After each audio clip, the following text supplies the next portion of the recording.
All right, let's dive into something super important. The informal email for your IGCSEs.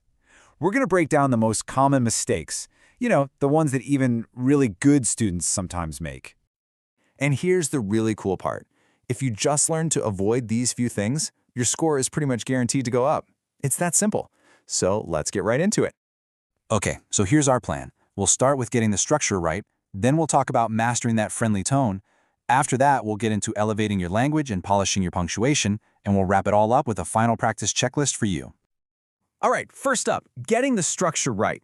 Think of this as the foundation of your email. You got to get this right because messing it up can cost you some really easy marks.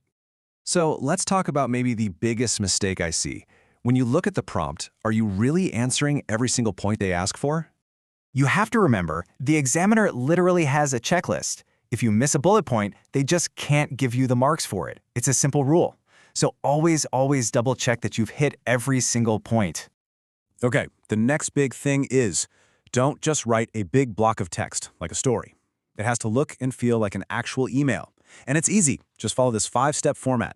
You need a greeting, an opening line, then your body paragraphs, and a good tip is 1 paragraph for each bullet point, then a closing line, and a sign-off. If you just stick to that, you are golden. Okay, section 2, mastering the friendly tone. This is so important. It's all about remembering you're writing to a friend, not a head teacher. Oh, this is a classic mistake. So many people sound way too formal. Come on, this is an email to your buddy, not a formal letter. So please, no dear sir or madam or yours faithfully. Just go with something natural, like, hey Sarah, and end with something like, right back soon. Easy. And here's a super simple trick that has a huge impact. Use contractions. Words like your, I'm, it's, didn't. It instantly makes you sound more natural and conversational. It's such a small change, but trust me, it completely changes the feel. Okay, so you've got the structure, you've got the friendly tone. Now let's talk about how to make your language really pop. This is where you can show off a bit and earn those higher marks. So, one thing to watch out for is using the same basic words over and over, like nice, fun, very bad. It's just a bit boring. You can make your writing so much better by upgrading your vocabulary. So instead of saying the party was fun, maybe say it was enjoyable or amazing. Instead of very bad, try terrible or awful. See, that one little word changes everything. Want a way to really impress the examiner? Try to slip in an idiom or a phrasal verb. You don't need a lot, maybe just 1 or 2. Using phrases like catch up or saying something happened out of the blue just shows them you have a really natural, confident grasp of English. Think about how you actually talk to your friends. You don't just stick to one tense, right? You jump around.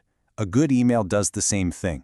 You might talk about what you did yesterday, what was happening when something occurred, how you feel right now, and what you're going to do tomorrow. Mixing your tenses just makes your writing feel so much more alive and natural.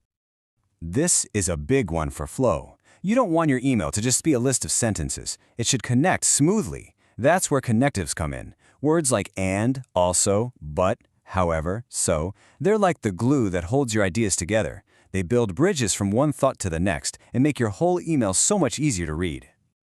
All right, let's get into our last technical bit, polishing with punctuation.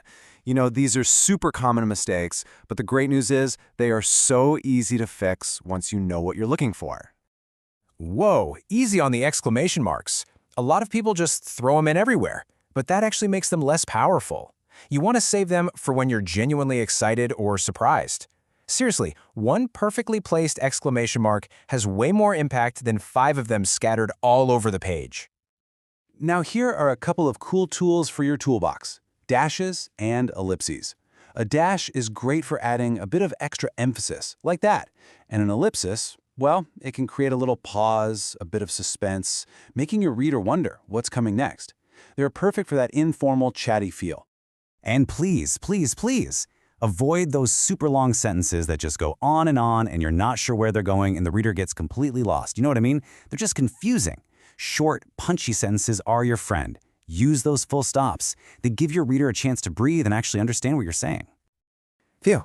Okay, we have covered a ton of ground. So now, let's pull all of this together into one simple checklist that you can use every single time you practice. And here it is. All 10 of those common mistakes all on one slide. I'm serious. Pause the explainer right here and take a screenshot of this. Use it as your checklist before you write an email. It will make a world of difference, I promise. So what do you do now? You take action. Here's your mission. Find a past paper question, write the email, and then use that checklist to check your own work. Be your own editor. Look for spots where you can pop in a contraction, or maybe a cool idiom, or a better connective. That's how you really get better. And that's it. You now know the biggest mistakes to watch out for. If you can just get a handle on these things, I guarantee your informal emails are going to improve, like, immediately. The only thing left to do is practice, practice, practice. Hey, if this was helpful, do us a favor and hit that like button and subscribe to Nest Lingua so you don't miss our next one. And for real, if you have any questions at all, just drop them in the comments. We're here to help you out. Thanks so much for watching.